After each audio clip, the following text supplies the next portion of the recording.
স্বামী স্ত্রী পরস্পরের দুর্বল জায়গাগুলোতে আঘাত করা যাবে না।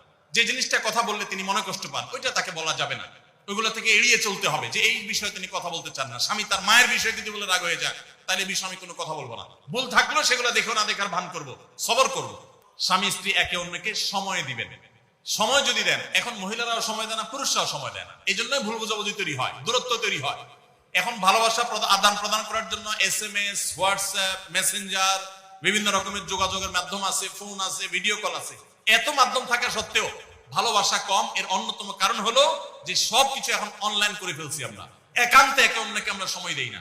সময় দেওয়াটা হলো একটা বড় কাজ। অন্যের সুখ শান্তিতে আছে, তাদের ঝগড়াঝাটি হয় না, তারা একে অন্যের প্রতি খুব কেয়ারি, এই সমস্ত গল্প শুনে, মিথ্যা গল্প কিংবা সত্য গল্প শুনে প্রতারিত হতে যাবেন না। মনে রাখবেন, আপনি তার চাইতে অনেক দিক থেকে সুখে আছেন, সেটা হয়তো আপনার মাথায় আসছেন, আপনি খুঁজে বের করেন, নিশ্চয়ই অনেক সুখের পয়েন্ট আল্লাহ আপনাকে দিয়ে রেখেছেন।